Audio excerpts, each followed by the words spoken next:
and a welcome here to Wake Up Call with Dan Tortora, where sports truly meets that thing called life. Proud to be here with you inside the Great Lakes Honda City studios in Great Lakes Honda City, coming to you on 7140 Henry Clay Boulevard in Liverpool, New York. They're open for sales and service Monday through Saturday, and they're always open at GreatLakesHondaCity.com. That's GreatLakesHondaCity.com. So make sure you get over there and get in touch with Great Lakes Honda City. Can't say enough about all the awesome work that they do, and it's the only place that I've gotten a vehicle for over a decade. So, and they have the Happy Honda Days going on right now. So check that out at GreatLakesHondaCity.com and on site at 7140 Henry Clay Boulevard in Liverpool, New York. Happy Honda Days is going on currently, and I don't want you to miss it. So make sure you get out there to Great Lakes Honda City, and we appreciate all that they do. We're up and down the East Coast, the Midwest, the West Coast, and all around the globe on YouTube.com and Facebook.com, both /WakeUpCallDT, and on WakeUpCallDT.podbean.com. So however you're connected with the show, we thank you so much for tuning in Monday through Friday from 9 a.m. to 11 a.m. Eastern Time. A lot of great stuff going on where sports truly meets that thing called life. And I'm very excited today inside the Great Lakes Honda City studios to be sharing with you something new that you have never seen before here on Wake Up Call with Dan Tortora. I cannot wait to share this with you. I'm very, very excited about this opportunity, and it comes to us thanks to an idea by the grace of God, and that idea talking to someone about that I thought would be perfect to join me on this, them saying yes, and then us ultimately putting this together, and then me giving it a sound and a look. So I cannot wait to unveil this to you today. There's going to be a lot of I'm just really excited. This is one of the things that I've gotten to do recently that has just been, I mean, I love creating new things. People know that about me. I love the creation of something. I love bringing something to life. And today we get to do that in a really special way at 9:45 a.m. Eastern Time.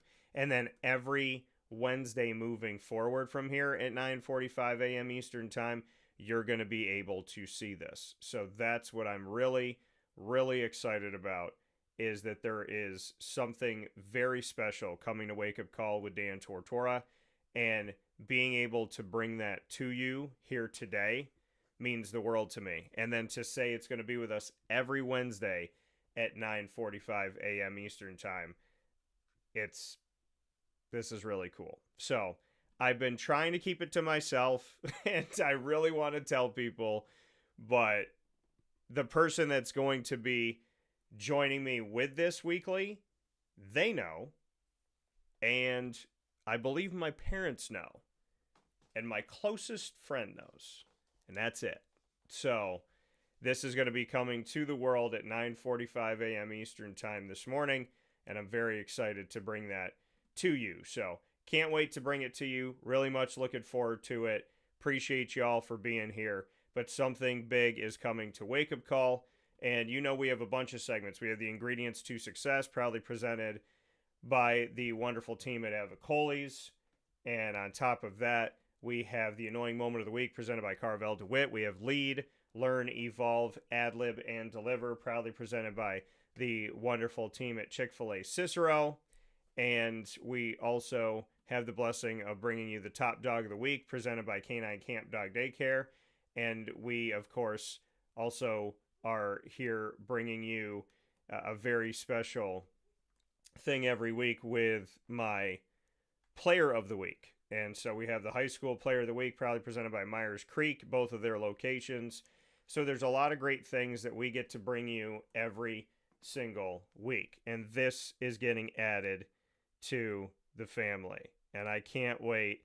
So nobody's even seen the intro except for my parents and the other person who's doing this show with me. So I'm very excited to be unveiling that at 9:45 a.m. Eastern Time this morning. So it's a little over a half an hour away, And I want to do it right now, but I can't. So I really do. I want to be like, you know what? Let's just do it. So, but we're going to hold off. We're going to wait. And then I will be bringing it to you. I want to thank you all for being inside the Great Lakes Honda City Studios. We're also going to be talking about the future of the college football playoff. And the future of the college football playoff, what it's going to look like as we step forward. If those of you have been paying attention, you know that the college football playoff is looking at expansion. You say, Dan, they just expanded. Well, they're looking at expansion again and potentially looking at going to 16 teams, maybe 24 teams. It seems like the road of 14 is not going to happen. So this is where we're at right now. We could be 16. We could be 24. We're probably not going to be 14. So that's where we're at in this college football playoff conversation. And I'm happy to bring it to you, happy to have this conversation here on the show where sports meets that thing called life. And we're going to kind of address that and take a look at what the college football playoff could essentially be if it were to expand to 16. What are the benefits of 16? What's kind of, I think, the potential issues of 16, as well as the same thing with 24. What's the good about 24, and what are the potential issues that we could face if it is to go to 24? So we'll be discussing that right after this fast break on Wake Up Call with Dan Tortora, where sports truly meets that thing called life. Stay with us. And now a message from Myers Creek Brewing Company, with locations at their Cazenovia Farm Brewery, Syracuse Inner Harbor Tap Room, and soon-to-be Lake Placid Tap Room. Well, I think first and foremost, the Feldmeyer family and our team are extremely passionate about what we do. We care very much about what we do. The Feldmeyer family is always investing. Our taproom management team, our brew management team, our marketing management team, and all of the team members that get after it every day, they leave it on the field. They put their heart and soul into it. I know for a fact that everyone that works at Myers Creek wants to be there, and we want them to be there. You know, we want them to feel good about their job. And again, if you've never been to a Myers Creek, especially to the brewery, I mean, I want your eyes to open really big. I want you to see how big of a brand this is. I want you to see where we're going. The sky is the limit, and I feel very proud of that, and I'm very excited about that. When you think of designing a menu for a brewery, it's kind of open to a lot of different interpretations. I mean, you can do American, you can do Asian, you can do Italian, and you just have to find, you know, how that meets that pub style dining experience, that gastropub vibe. And I think it's super fun for us because obviously we know that, you know, everyone in the world's going to sell a pizza or a burger or a french fry, but what can we do to be different? And what can we do to be true to who we are? We are a brewery, you know, a brew pub. So the flavor profiles are kind of all over the place. And I think it's super cool that we have a massive smoker at the brewery in Cazenovia, and we smoke a lot of our products. A delicious smoked turkey. We have barbecue ribs on Sundays. From a pulled pork sandwich to a chicken wing, and you go to the Inner Harbor and you go to the Caz location, and you'll find similarities in the menu, but also things that are a little different and also kind of fit those different demographics or different communities, and also hopefully just drive you to try every tap room that we have open at some point, because you get a little something different at each one. You know, we understand how hard it is to, you know, work every day and get after it every day, and when you're done at the end of your day, you want to go out and put your feet up in a good ambiance and good environment. So we take pride in that. We make sure that everyone knows that they're very much valued to us.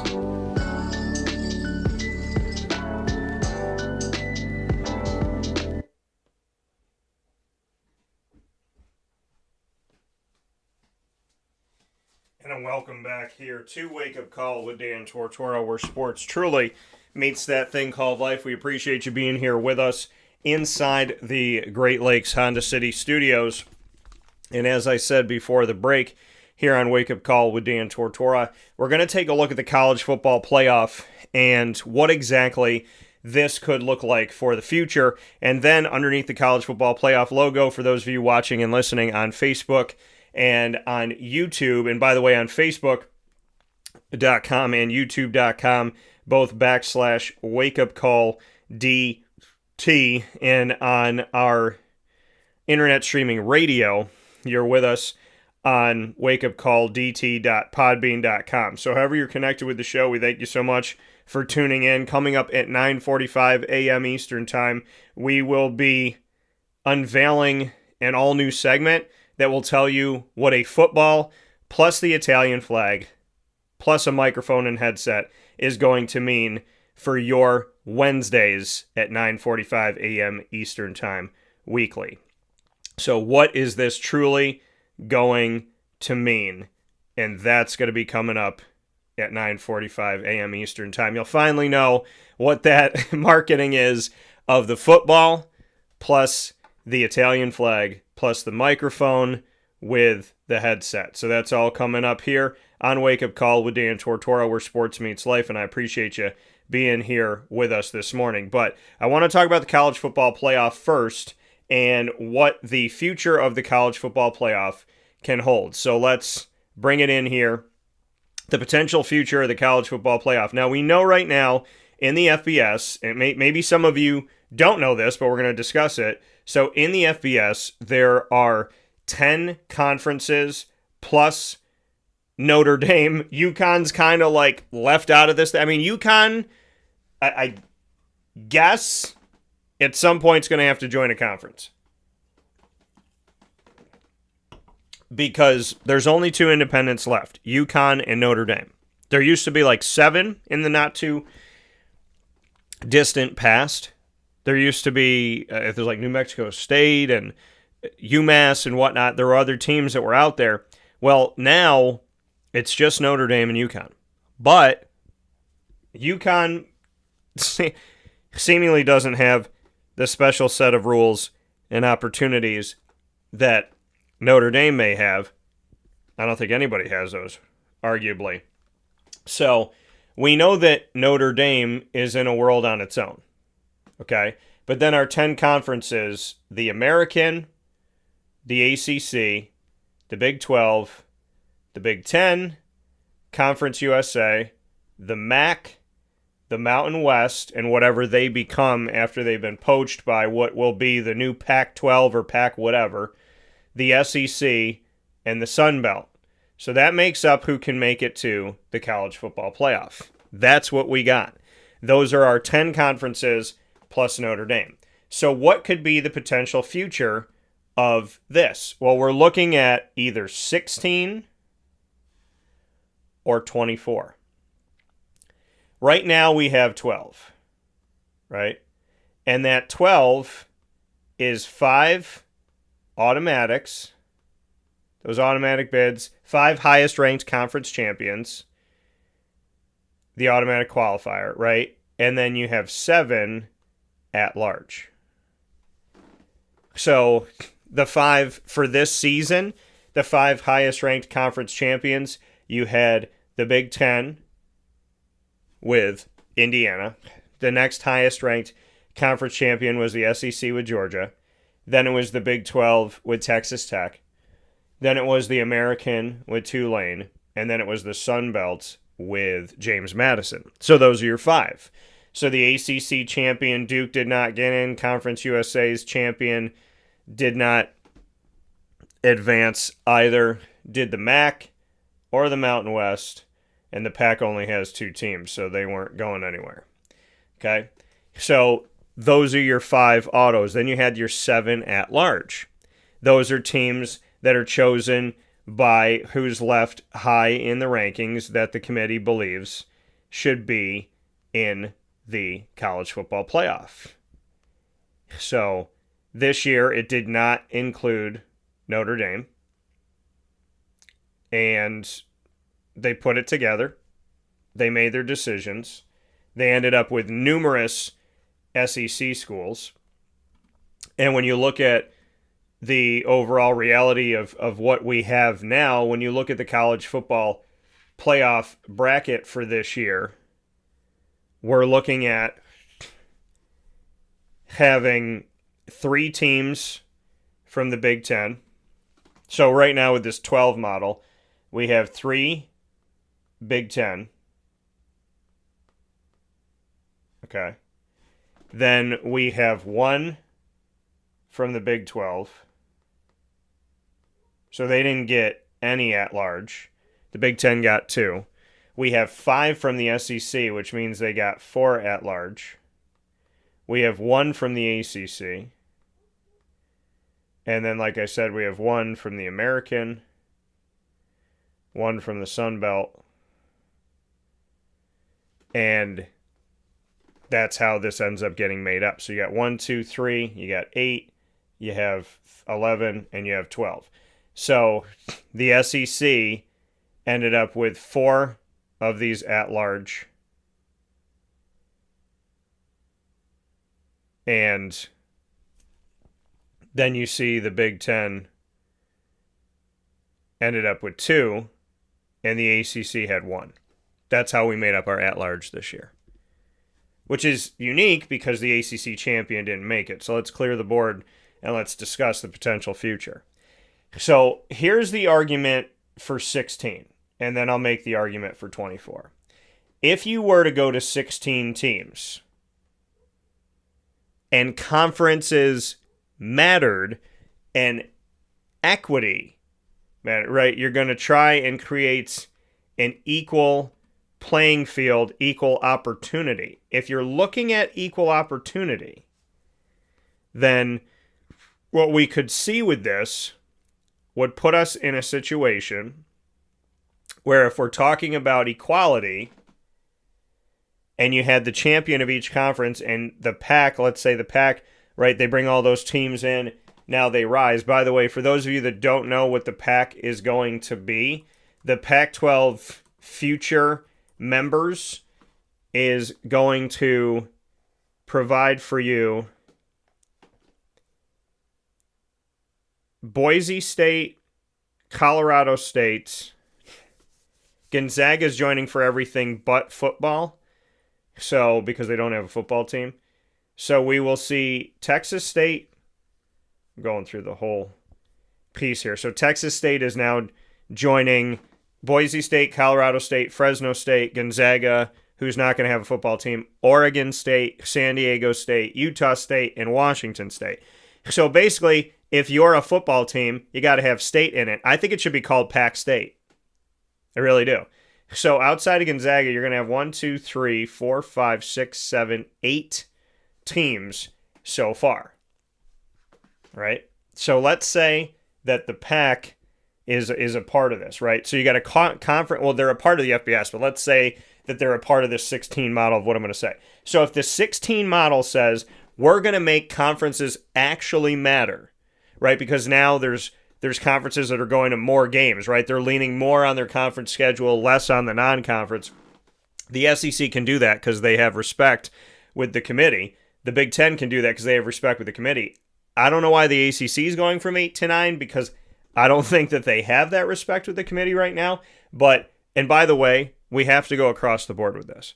You cannot have an entire division of football, NCAA Division 1A, which is what FBS is, and have different conferences playing different schedules. Some conferences have 8 conference games, 4 non-conference. Some have 9 conference games and 3 non-conference. Notre Dame can do whatever the hell they want. So you have 3 different things happening. You have 3 different systems all within the FBS, all within the same division. They're going to have to figure this out, which means I think Notre Dame should have to join a conference, but Notre Dame's been living in this world on its own and say, well, Notre Dame wants to make all the money. Okay. But how are you going to have one play a different set of rules than everybody else? You got 136 teams. Notre Dame and UConn are independent. Notre Dame and UConn are not treated the same. So it's really Notre Dame. And when we're talking about Notre Dame being independent, they don't have to, they're not at the mercy of if the committee thinks the conference is weak because they're not in one. They're not benefiting from if they think the conference is strong because they're not in one. They're not benefiting from going to a conference championship or being held accountable if they go to a conference championship or if they don't go to a conference championship or if they win it or if they lose it, which everybody else has to do. So that's the conversation of Notre Dame. It's not a knock on Notre Dame. It's not an attack of Notre Dame. It's saying, how come everybody else has to follow criteria that Notre Dame doesn't? That's what it really comes down to. So if we have 16 and conference champions matter, okay, then you have 10 conference champions where the conference champion is an automatic qualifier, and you have 6 at large. I don't think the committee is going to do this. If they go to 16, I don't think the committee is going to promote conference champions because Right now you have 7 at large and you have the world complaining about it. So why would you go from 7 to 6? Why would you drop an at large to expand? If they're going to expand, I think they want to expand the at large field, which is why I think 24 makes more sense, but we'll get to that in a moment. So if we're not going to have conference champions matter, and the committee says, let's keep the 5 highest ranked conference champions. So let's say they're not going to break down 16 with 10 auto and 6 at large. Let's say they're going to do it this way, where they're going to keep their 5 automatic bids for the 5 highest ranked conference champions. And now they're going to have 11 at large. And that's what they're expanding to.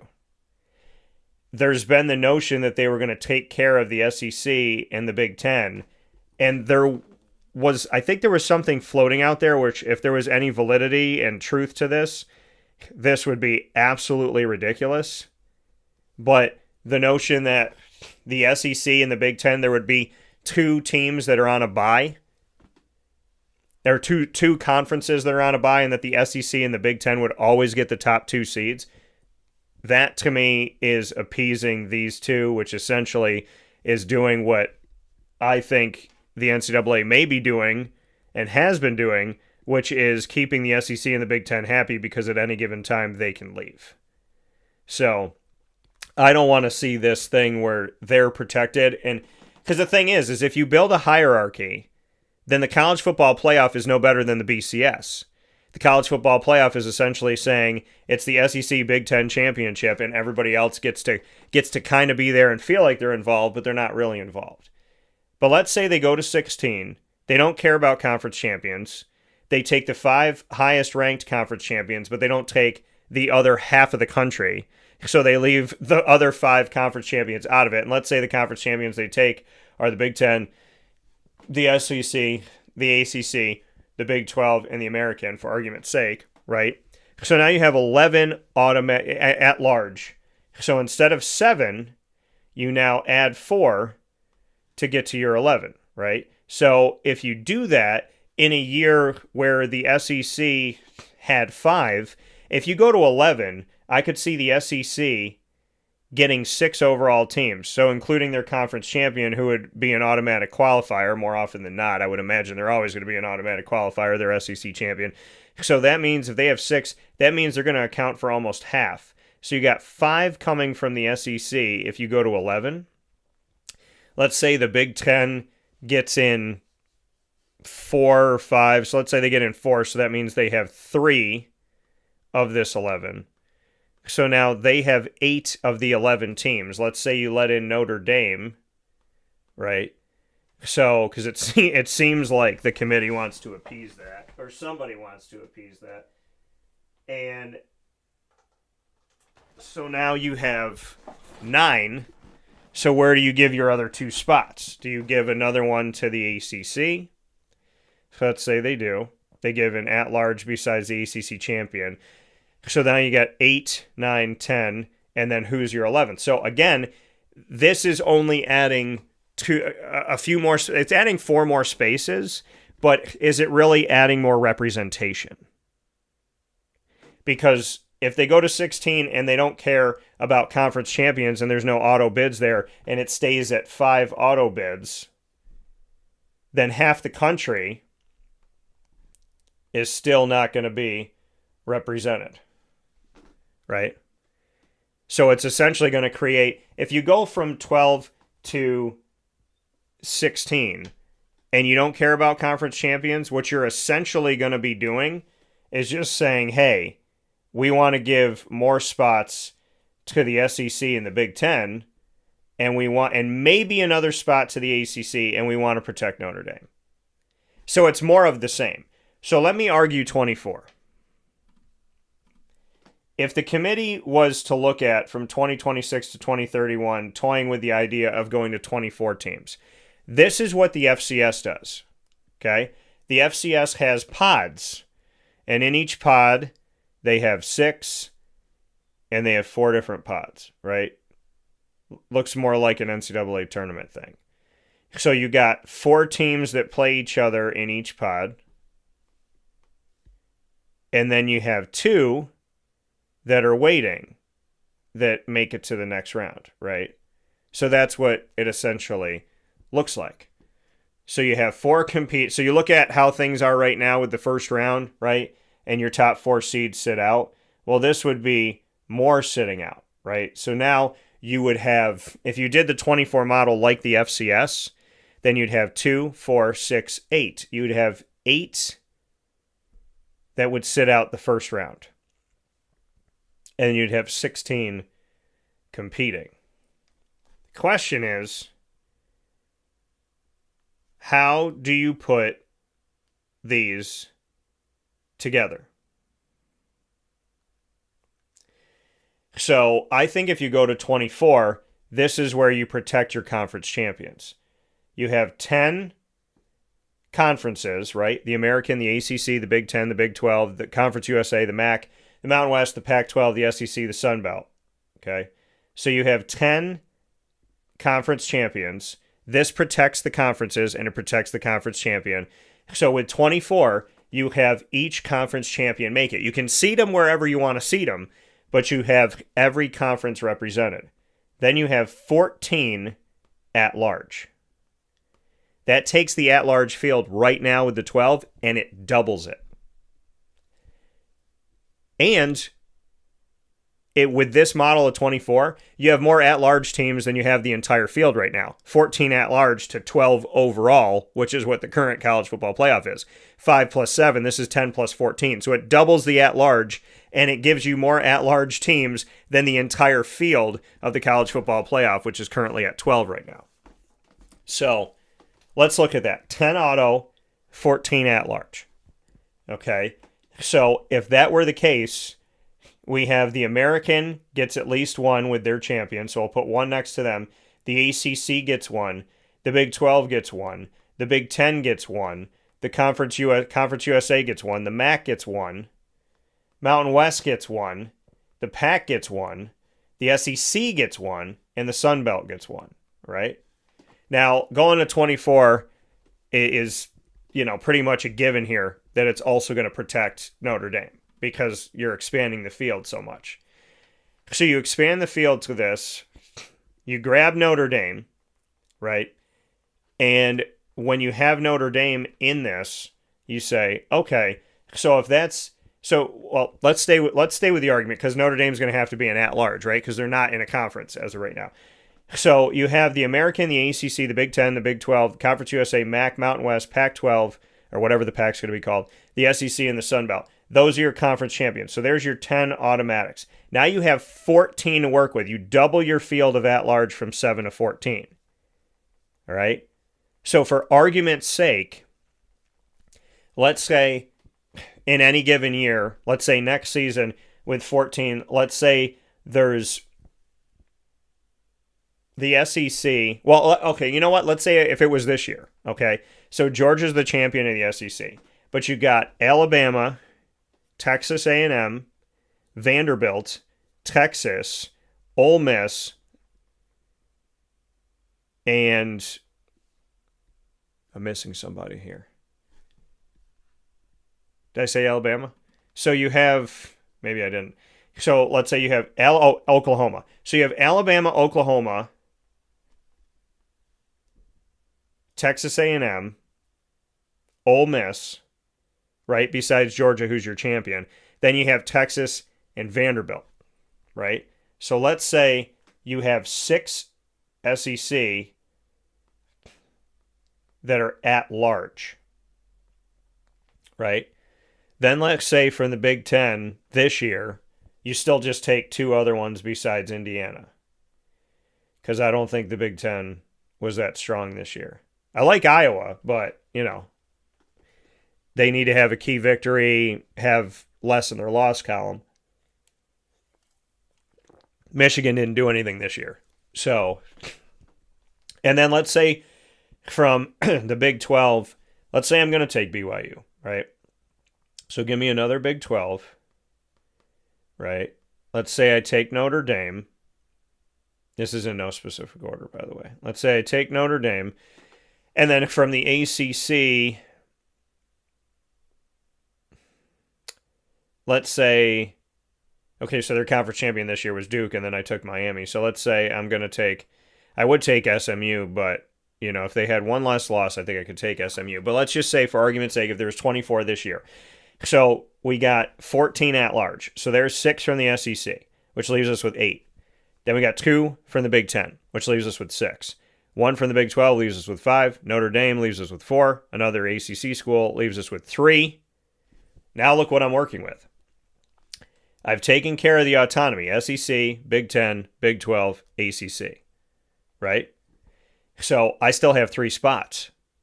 If we were at 24 right now, I could look at taking, now this has the conference champion, so every conference is represented. The MAC's represented, the Mountain West represented, the PAC, let's just pretend the PAC is already expanded at this point. They're represented, okay, for argument's sake. But now I can go to the Big Ten and say, okay, maybe I'm going to take another one here. So now I take 3 outside of their champion, outside of Indiana. So that's 6, 9, 10, 11, 12. I still have 2 more spots. So do I want to take another team from the American? So let's say I take another team from the American. Let's say I take Tulane and North Texas, right? And let's just say, you know what? The committee liked the Big 12 this year, so we're going to add another team from the Big 12. So we're going to take another team there. So you see this? I mean, you see how when you get to 24, you have so much space. You have room. It's not like you're running out of spots. It might be you're trying to find a team to fit that, right? Because even with me taking multiple teams from the Big Ten, even from me taking a bunch of them and taking 6 teams from the SEC at large besides their conference champion, if I'm taking 6 from the SEC and I'm taking, let's say, 4 from the outside of their champion, I'm taking 3, right? I'm taking 2 from the ACC, and I'm taking 2 from the Big 12. These are all at large. If there was 14 at large, this is 9, 10, 11, 12, 13, okay? So this is where we're at right now. And if I take Notre Dame. So this puts us in a spot right now where, okay, there's my 14. There's the 14 right there, right? I can keep, there's my 14 at large. So you can keep kind of everybody in this thing because you have every conference represented with the 10 autos if you were to go to 24. Now you're protected, and you can seat them wherever you want to seat them, like I said. But now you have 14 at large. And so I can take 6 from the SEC, plus 3 from the Big Ten, plus Notre Dame, plus, pardon me. I was only taking one other team from the ACC, plus 1 team from the ACC, plus 2 from the Big 12. Because I'm thinking about this year. So that's 9, 10, 11, 12, 13. And now I have a free spot, right? Who do I want to take? I take whoever I want. But think about that, right? I'm giving you a simulation of this, but we've already included every conference. So nobody can sit here that's at the table and say we're not represented, right? Notre Dame is included. And here we are with saying I still have a spot, right? If I don't take 6 from the SEC and I only take 5, now I got 2 spots I'm trying to figure out. So 24 puts us in a situation where I think it's healthy to keep every conference involved, right? And at the same time, with every conference being involved, you still don't leave out Notre Dame. Everybody's represented. And with 14 at large, that gives me so many that I may be searching for a spot here. I may be searching for a team. If we go to 16, like I said, I can't see them caring about conferences because they're not going to do 10 autos plus 6 at large. because the 6 is less than the 7. And the 7 is already something that, is leaving us feeling like we don't have enough. So I think I think no matter what, the at-large is going to be trending up. The question is, what do we do about the autos? That's the question. What do we essentially do with the automatic bids? Do we include everybody? Or do we keep it to 5? Because if they go to 16 and they keep it to 5, now you got 11 at large, which I can work with that, right? You're doing 7 plus 4. So I think if they go to 16, the model is going to be take care of growing the at-large opportunities. I feel like this is not me saying this, but this is my feeling. This is not me saying this is what I would do, but this is my feeling on it. Going to 11 almost secures Notre Dame, and it gives you 4 more at-large if you stay with the 5 autos. So I think expanding to 16 is not going to be representing the Mountain West or whatever the Pac is, or the Sun Belt, or the American, or Conference USA, or the MAC. I don't think expanding to 16 is for them. I think if they expand to 24, it absolutely is, because you got 10 autos, 14 at large, and who's complaining? Right? You can take care of all your conferences, still have Notre Dame, right? So here's all your conferences in the 10. You got Notre Dame over here, which means you got 13 more to work with for the entire country. That's the one that I think is most fair if we're going to talk about fairness. But if the FBS is going to continue to divide into 2 separate pieces, which I think one piece is, this is how I look at what the future could hold. It could just be the SEC and the Big Ten and Notre Dame. It could just be the SEC and the Big Ten. It could be the SEC, the Big Ten, and Notre Dame. Or it could be the ACC, Big 12, Big Ten, Notre Dame. Could be that, right?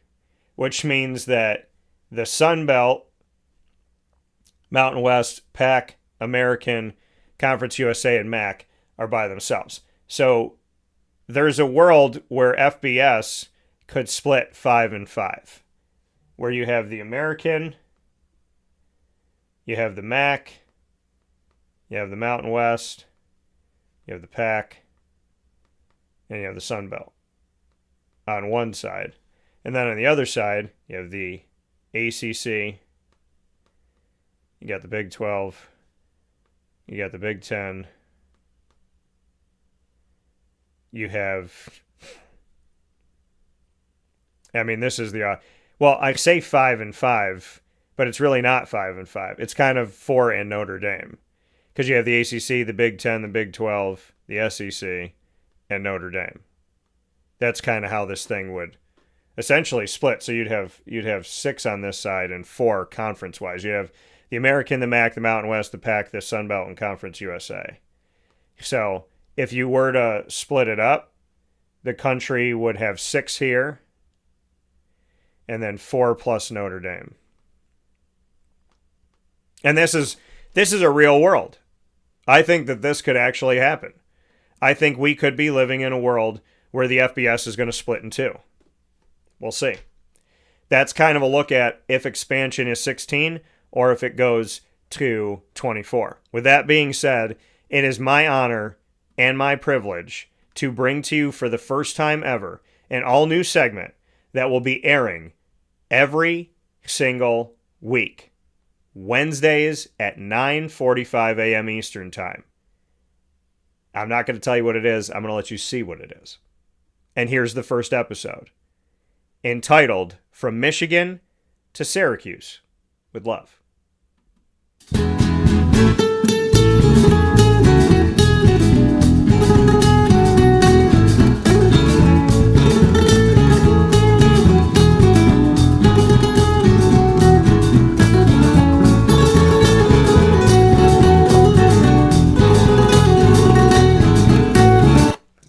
Welcome welcome here to an all-new segment on Wake Up Call with Dan Tortora inside the Dan Tortora broadcast media family.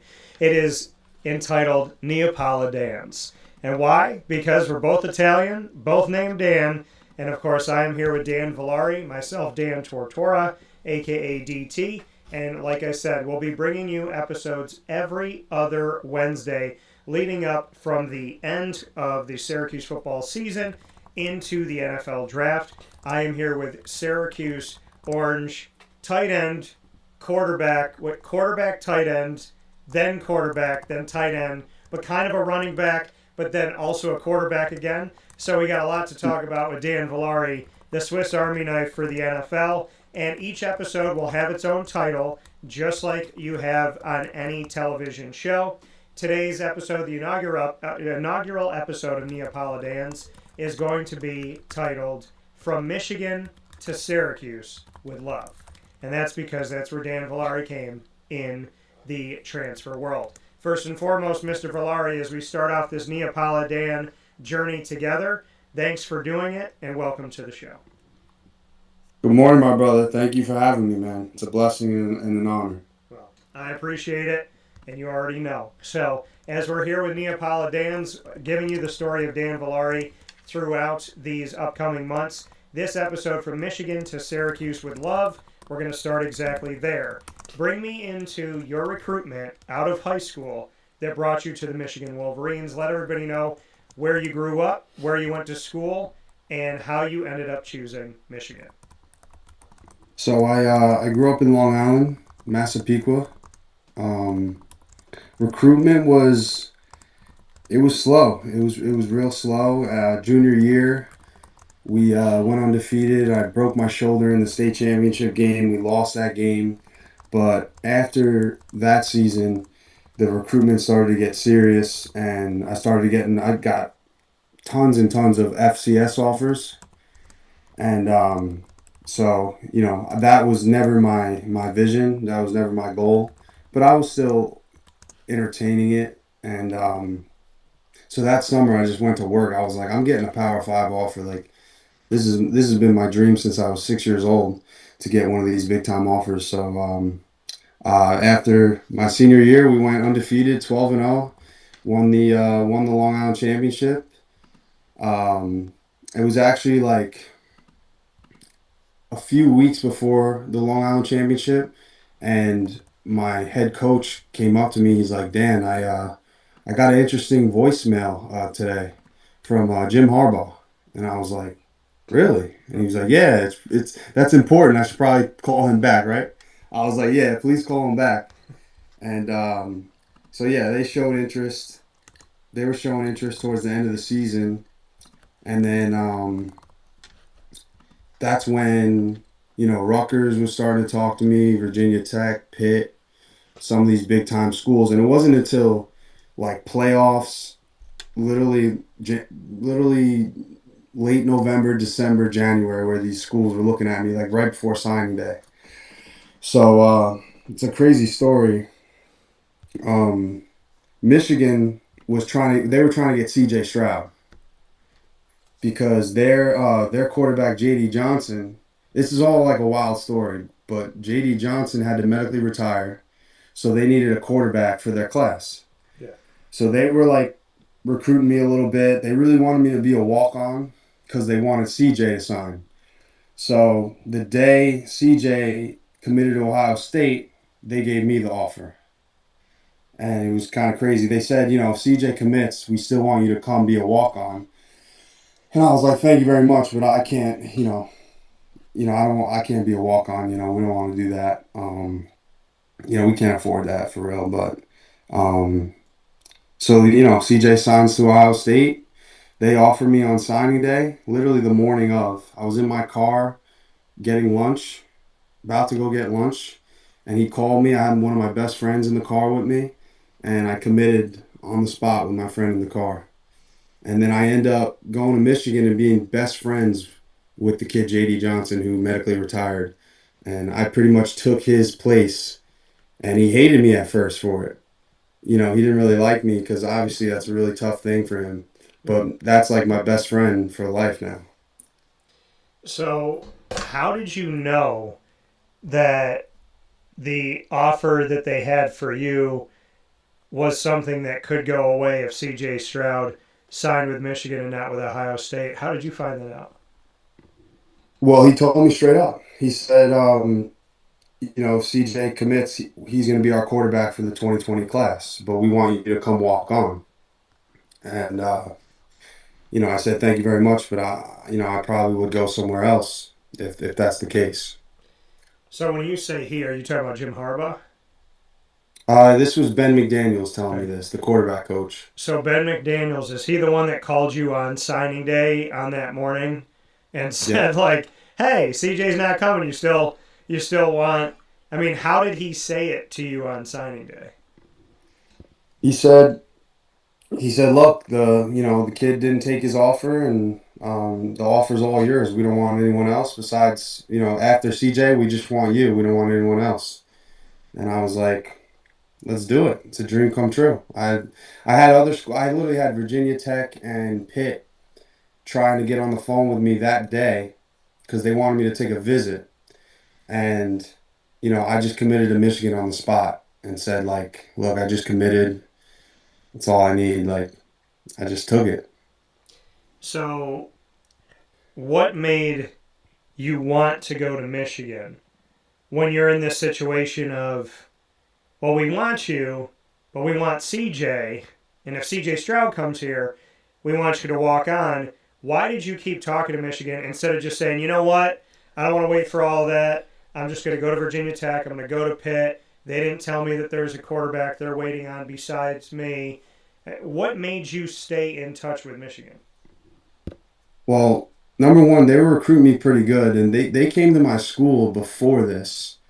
They didn't offer me, but they came to my school and watched me throw, and I threw in my gym in front of Jim Harbaugh, Josh Gaddis, the whole staff, and I had a pretty good workout. And they just said, we're really. That was before they even offered me, but I pretty much just saw it as a great opportunity. I'd be the only quarterback in that class to commit there. Yeah. So I saw it as an unbelievable opportunity. I loved the campus when I went there.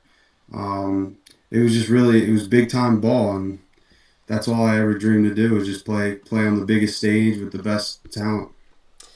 So you go to Michigan.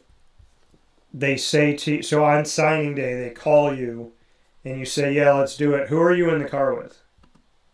My buddy Joe Cavalier, he's still my good friend to this day. So you're there with Joe. Do you have it on like hands free? And this is on National Signing Day? Yes. So you're driving, you get a call from Coach McDaniels, you got it on, you both can hear it, and they say, hey, we want you to come. And you say, yeah, and then they say, okay, you got to like sign a sheet of paper and sound like, how did that day all kind of like, once you said, yeah, I'll do it, how did National Signing Day, the rest of the day go for you when you have to make everything official? We pretty much, I guess CJ committed that morning, and we were all waiting on it, like waiting for it to happen. Yeah. And then once it happened, he called me around lunchtime, and then I committed, and then I think told everybody. Everybody was excited. We went to my house, all my friends, bunch of family, and we signed the papers in my kitchen on my kitchen counter. I think we must have. I forgot how we did that, but we took like pictures of me in the hat and the gear on, and we announced it. I think you sign over. I think you could sign over like a digital copy. Yeah. Yeah, it used to be that you had to fax over a physically signed thing. Now you could Yeah. probably e-sign. But Right. so you sign on, you go to Michigan. How did JD going from, like you said, how did he go from hating you for taking the spot, which wasn't your fault, he had to medically redshirt, but how did he go from hating you to being one of your best friends? It's so funny. He told me once that he watched my highlights and he was like, "This kid sucks." Like he told me straight up. It's just because he was just like mad about his whole situation. But what happened was I met him, and we're both competitive guys. Like he can still rip it. So we would throw a lot together, and he just started to like me, and we started to hang out. He liked how goofy I was, and we just hit it off, and it was just, I don't know how to explain it. It's just when you just when you and a friend just connect, and then it's just from there you just can't stop hanging out with the dude. Yeah. Like that's what it was, and then we end up rooming together in the dorms. Our second year, Coach Harbaugh put us back in the dorms because during COVID we weren't there. So once we went back to the dorms, I was like, JD, we gotta be roommates. And then we were roommates, and I just remember every night we would go outside and just throw for hours and just talk and BS, and yeah, it's my best friend for real. So you go to Michigan, you have this connection with JD. In your freshman year at Michigan, it's COVID, it's 2020. The Big Ten says they're not going to play. Then they decide almost halfway through the college football season that they are going to play. You didn't appear in any games, but because you were on campus and because you were a student athlete at the time, you gained that free COVID year. So it Yeah. wasn't even your redshirt year in 2020 because you essentially had 4 years. I mean, you had the bonus. You could still redshirt after 2020 because it didn't count against you. So bring me into that weird world of here I go to college, I leave Long Island, I go out to Michigan, there's a pandemic, I'm not playing, but it doesn't count against anything. So I'm here, but I essentially it's almost like I'm not here. So what was that whole season like to watch other conferences, other teams play? The Big Ten says they're not gonna. You're sitting in your dorm room. Then they say they are. Now you got to start practicing again. What was going on at Michigan during this COVID time? Were you practicing? You know, I mean, what was happening? I actually, when I first got there in the summer, I took a COVID test and tested positive. Okay. And they put me in like a like a miserable place. And they said you have to quarantine for 2 weeks. So I actually got in the car with my dad and drove back home 13 hours. And so, my report date was postponed. So that was like the first thing I had to deal with, which was crazy. So then I went back, and I actually, yeah, it was wild. I mean, we were wearing masks under our helmets, and it was just on and off. We didn't know if the season was going to happen. And then, I'm still a freshman just trying to figure everything out. It was really hard because, being a freshman at a big time program is hard enough. Yeah. But with, the campus shut down and nothing to do, like it was real depressing. I'm not gonna lie. It was hard seeing my friends back home just having a blast over the summer, and I'm just like Yeah. stuck in a little hotel room, like quarantining, and it was really rough. But actually, people don't know I was supposed to start against Maryland and Ohio State because, and this is a true story because it was like Joe Milton had COVID, Cade McNamara was hurt, like I was the only guy available, and I was in practice getting reps with the ones, and Josh Gaddis was my offensive coordinator, and then both those games ended up getting canceled because we didn't have enough. Like everyone was getting COVID. So you're on the same roster with Joe Milton and, like you said, Cade McNamara. And if those games had stayed, because we know that the Big Ten trying to put a season together and all of that. If those games didn't get canceled, you would have been the starting quarterback of the Michigan Wolverines. Yeah, yeah, I was the only guy, available.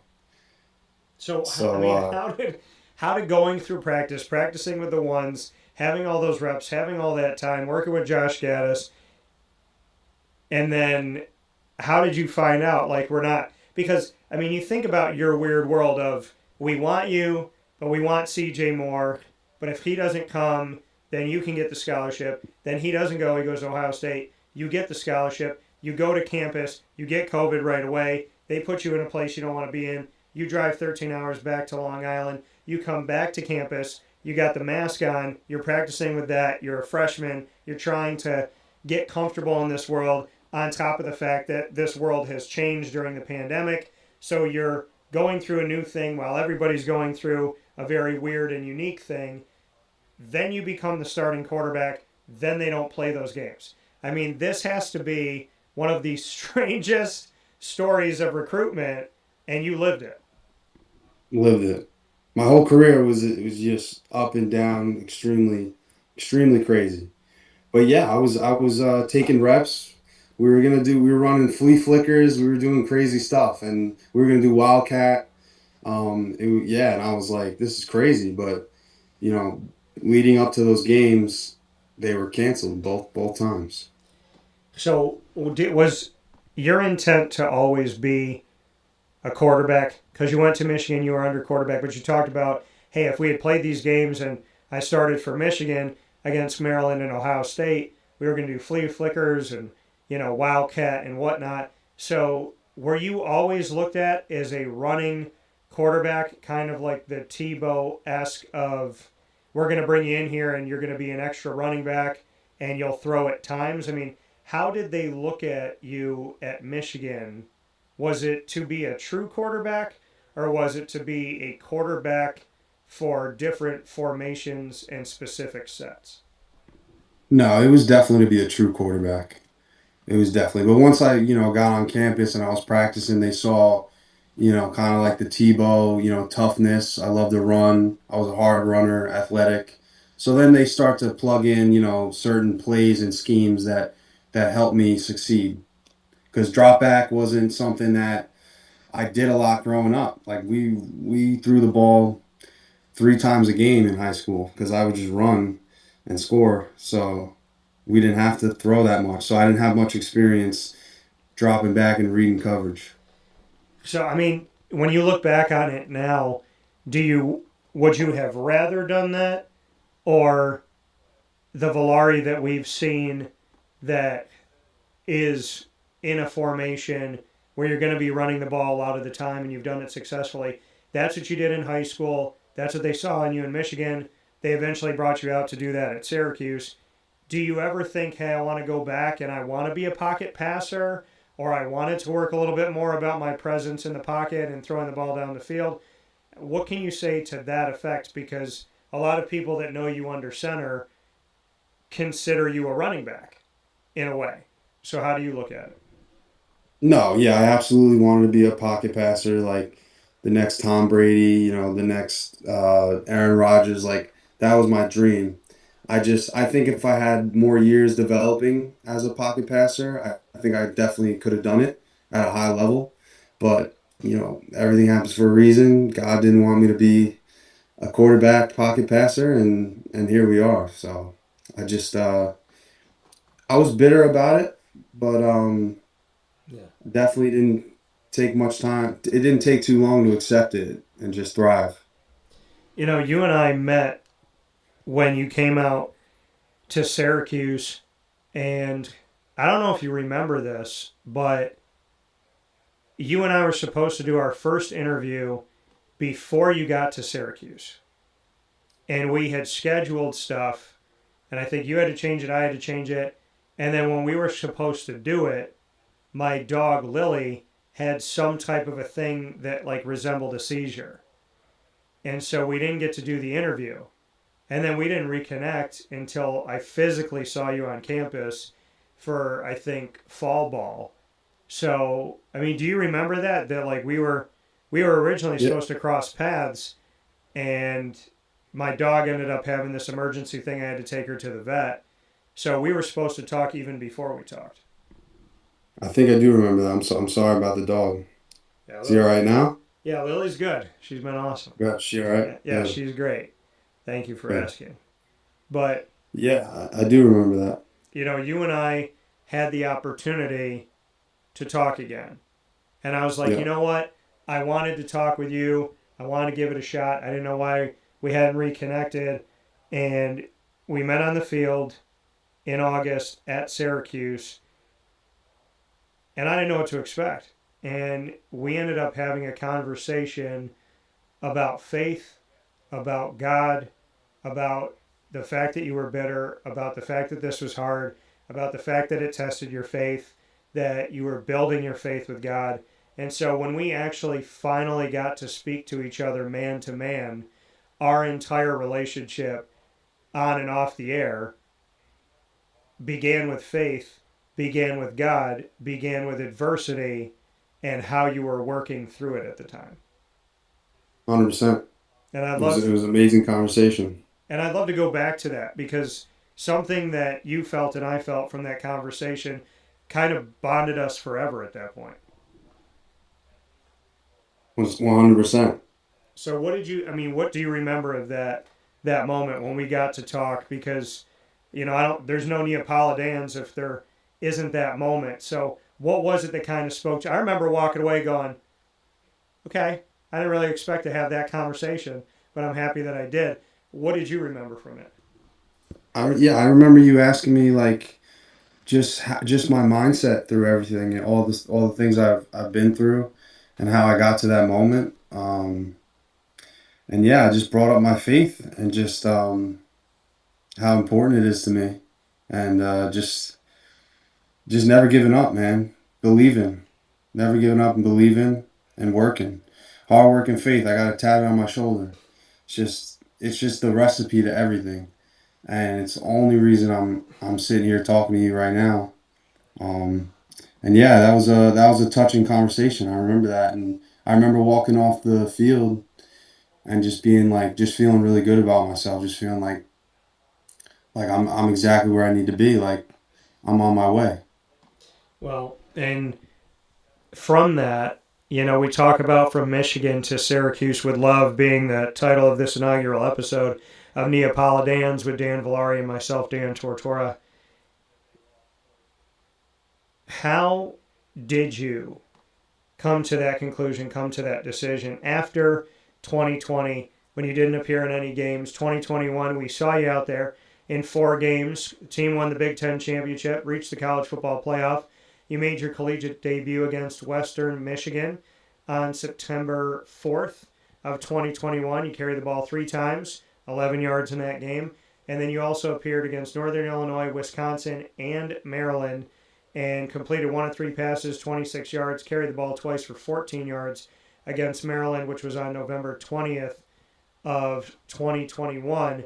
Then you decided to come to Syracuse. So after spending 2 years at Michigan, what was it that made you say, because this was like the ushering in of the transfer portal time as well. So what made you say, hey, I'm going to try this thing out. I don't have to sit out a season. I can go wherever I want to go, and there's no penalty. What made you say, I have to leave Michigan? First off, JJ McCarthy was there, and he was gonna be the guy. They had plans for him, and we obviously know he's an unbelievable player. So I saw that, and I knew that they wanted him to play the following season. And I was sitting in the hotel room with my roommate Alan Bowman, who transferred to Oklahoma State, and he was like, dude, you gotta go play somewhere. Like you're hurdling people in practice, running through people. Like you gotta go show that somewhere else. Like let's be honest, he was straight up with me. This is not You're not gonna play here. And I was like, you're right, man. And I took his advice, and he basically just said you have to go play now. Like don't wait. And so I took his advice, and I wanted to be a little closer to home. I had enough of the Midwest. Love it, but had enough of it. Need to go see my fellow Italians like Dan Tortora. And yeah, Syracuse was the first one to call. So you jump in the portal. Oh, Yeah, and go ahead. real quick, Yeah. Syracuse, so crazy because Syracuse has been my dream school forever, Really? forever. I Yeah, didn't they even didn't know even that. they nobody knows. They barely recruited me in high school. They didn't even recruit me at all. And since I was in middle school, I told my quarterback coach. He said, "Where do you want to play?" And I said, Syracuse. He said, you're going to play at Syracuse. I said, all right, let's go. And every day we just had that in our head, like, I'm going to play at Syracuse. I'm going to play at Syracuse. And then I played at Michigan. So I was like, this is even better. But then I end up back in my dream school. So it's pretty crazy. Why were they your dreams? I mean, we'll get into this in the next episode, but just a little bit. Why were they your dream school, Syracuse? Eric Dungy. Hurdling people, trucking dudes, being like Superman. I watched him and he was my favorite and I loved it. And I love New York. Like that's we're New York's team. So I saw myself as Eric Dungy, and I was like that's I remember looking at his stalking his Instagram page when I was a little kid, and he was like jumping in Green Lakes off like the little cliff there, and I was like, this Green Lakes place looks unbelievable. Like this is beautiful. And like I remember that exactly, and I was like, man, I want to play. I want to play at Syracuse. Did you ever go to Green Lakes once you got up here? Yeah, and then I went there, and I was like, the first time I went there, I was like, it's beautiful, but then there was no cliffs to jump off or anything. Right. They don't No. let you jump off it anymore. So Michigan to Syracuse. You said Syracuse. So you get in the portal. You said Syracuse was first. Yeah. So did that mean something to you that they came to? I mean, yes, you said they were your dream school, but did it also have meaning that they were the first one to reach out to you in the portal, and then who reached out to you? So did it have special meaning that Syracuse was first, and who was the coach that reached out? It was Jason Beck. Okay. Jason Beck reached out. He also knew one of my coaches at Michigan well, so they got on the phone and he pitched me to Jason Beck. And then there was a bunch of, I remember FCS head coaches like calling me straight up calling my phone, Yeah. and just out of nowhere I picked up and they'd be like, hey, this is Coach so and so from Bowling Green, and I just remember being like, they would always say like, are you thinking about the FCS route or are you still trying to go Power Five? And I'd always tell them like, Coach, I really appreciate you, but that's my vision is Power Five. But thank you for looking into me and giving me an opportunity. But yeah, that's how it went. I just committed to Syracuse Was so within 2 weeks, not even. so was it like, hey, this is my dream school and they're calling me, or was it like, hey, they were the first to call me? That really had meaning for you. No, it was more, this is my dream school. Like, I don't need anywhere else. This is what I'm very interested in.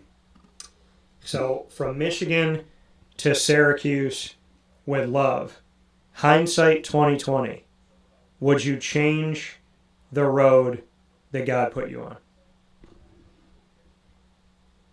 Can't. That's his road. I thought about it, but at the end of the day, you can't change his destiny for myself. So, no, I wouldn't change it. Well, this is Just Mere Episode 1, the inaugural episode of Neapala Dans with these two Italians, Dan Villari and myself, Dan Tortora. Villari, we will be tracking through these months to the NFL draft in 2026. And of course, we have the opportunity to tell it in a special way, unlike anything we've ever done before on this broadcast, as we will be with you every other Wednesday at 9 a.m. Eastern Time. And starting here with you on Wednesday, December 17th, 2025. We appreciate you for tuning in. And of course, you could find this in our archives as well. Dan, final note here from you. What are you most looking forward to with Neapala Dans and the fact that we get to chronicle your story and make you the spotlight for many months here? Something 22 years of broadcasting plus, and I have talked to Syracuse players en route to the NFL draft, but I have never done a series quite like this with any Syracuse player ever. What are you most looking forward to? I'm looking forward to just having an opportunity to tell my story and tell all the ups and downs and trials and tribulations and just inspire kids, man, and inspire young kids to, they can do whatever they put their mind to if they work hard and have faith. And yeah, looking forward to telling stories and having some laughs and talking to you, Dan. Well, that coming from Dan Villari, 2026 NFL draft prospect. He does a lot of different things, folks, and you can definitely check out his film and, of course, find him on social media. Neapolitan Dan's coming to you every other Wednesday at 9 a.m. Eastern Time, exclusively on Wake Up Call with Dan Tortora worldwide. Dan Villari, I appreciate you, brother, as always. Appreciate you, brother. Tune in next week.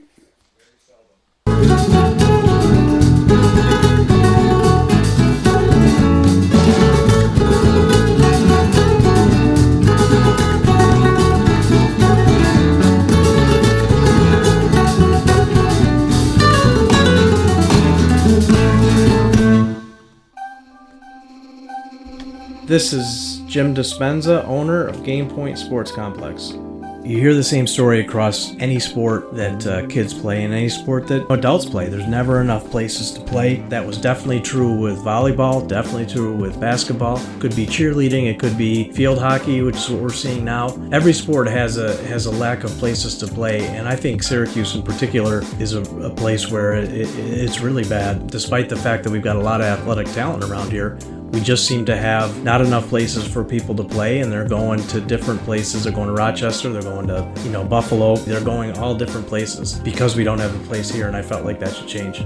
This was a long project from planning all the way through execution to opening the doors. A lot of work went into it, obviously, a lot of money, a lot of resources, and the dream always was kids being in the gym, having a good time. And I've always felt like sports is the most unfiltered joy that you can observe with people, that people can experience, because it is fun, it is a sense of accomplishment, it's all of that wrapped into one thing. And so watching kids going up and down the court with big smiles on their faces has been just amazing experience. I'm looking forward to years to come of that same thing.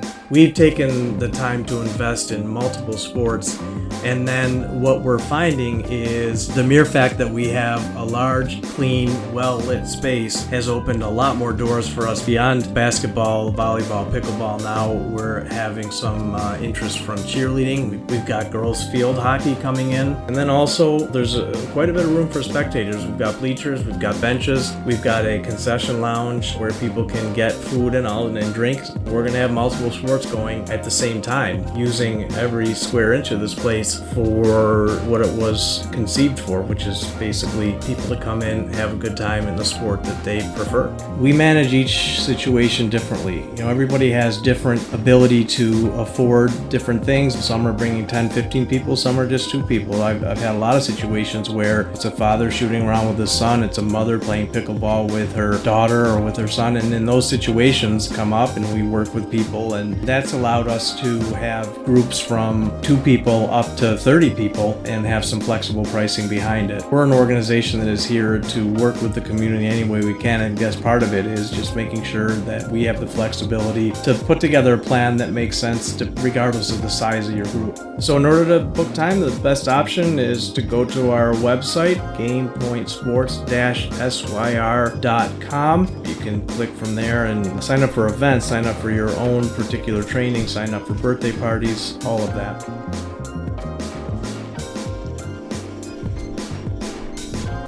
And a welcome back here to Wake Up Call with Dan Tortora. So now you know. See, I've been waiting. I've been waiting to tell you, what is a football plus the Italian flag plus a microphone and a headset? What does that mean? Well, what it means is Neapolitan Dan's.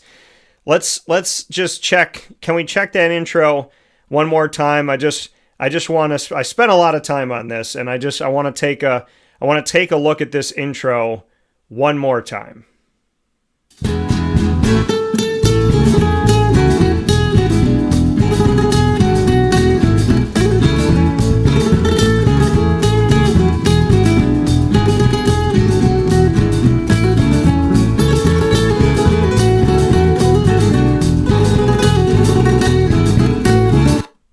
So what does that mean? What is Neapolitan? Well, essentially, it is with Dan Villari and myself, Dan Tortora, being both Italian. It plays off of that, Neapolitan. And so this is going to tell the story of Dan Villari. It's going to tell this episode itself, a bunch of things I never knew. It was like Michigan wanted CJ Stroud. They were going after CJ Stroud, and they're going to give a scholarship to Dan Villari. But if CJ Stroud wants to commit, then they're not going to give the scholarship to Dan Villari. He doesn't commit. He goes to Ohio State. They give the scholarship to Dan Villari, and he agrees on National Signing Day to go to Michigan. The fact that he was supposed to be the starter for the Maryland game and the Ohio State game and the COVID year. I mean, all this stuff and the fact that JD hated him, then they become really close friends. I mean, this is what, that first episode, we couldn't have kicked it off in a better way. Because my idea for this is Dan and I connected on faith. Yes, he plays football. He's an awesome football player. I think he's an NFL guy. And, at the same time, more importantly, we connected on faith. We connected on just who we are and what we stand for, what we're about, morals, values, and faith, God, family, being Italian. What does an Italian family mean? Because I think, being Italian embodies so much of the things I love most about family and how I define family. And so him and I have become family, and I wanted to share that with you and have this be on the road to the 2026 NFL draft. So here we are in December, and now we have all of this road, all this runway, January, February, March, April, going into the 2026 NFL draft. So the NFL teams can get to know Dan Villari. Now, over the years that I have consistently had Syracuse players on my show between finishing up at Syracuse and going into the NFL draft. And I've tried to promote them all. And if they haven't been on the show, that's because they didn't return my call. That's because they didn't get back in touch. I try to get dang near everybody and would have gotten everybody. So we've had a bunch on the show, and we've done specific features with them. We did one with Kyle McCord last year. We did one with Marlo Wax. And, we've had the opportunity to Justin Barron. We've had the opportunity to do those over the years. But this is a totally separate thing. I've never seen this.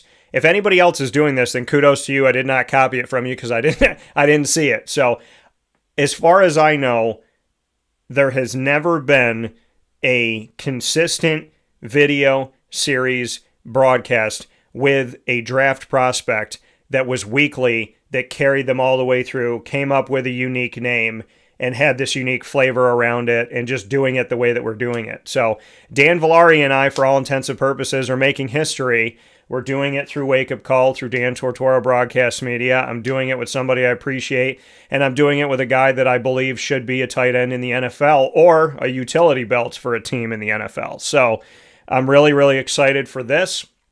Dan's got a ton of stories to tell.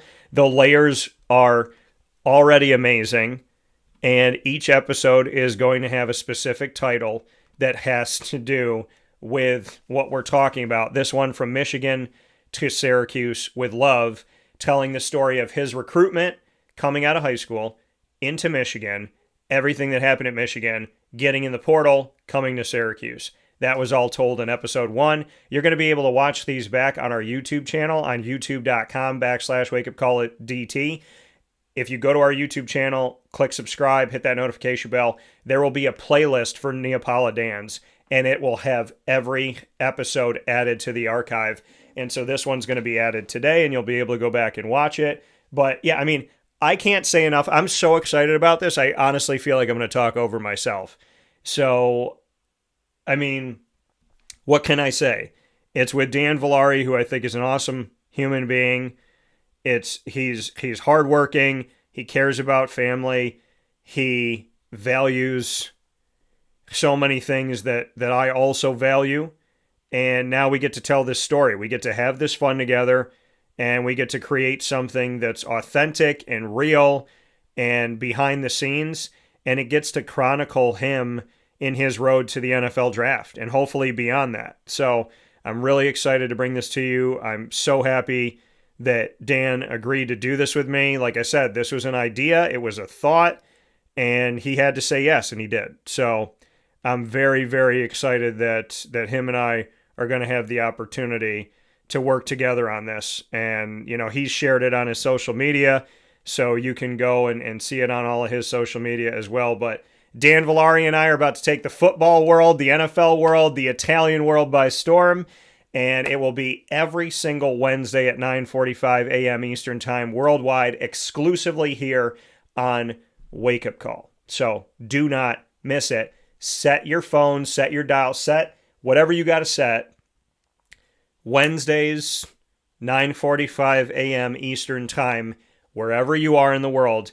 Neapolitan's new episodes airing weekly on Wednesdays at 9:45 a.m. Eastern Time, only on Wake Up Call, and they will be on our wonderful channels of youtube.com and facebook.com, both /wakeupcalldt, and on wakeupcalldt.podbean.com. And the audio side will also be archived at Amazon Music, Audible, iHeartRadio, iTunes, and Apple Podcasts, Player FM, Podbean, Podchaser.com, Podvine, Spotify, and TuneIn, along with the video being on YouTube.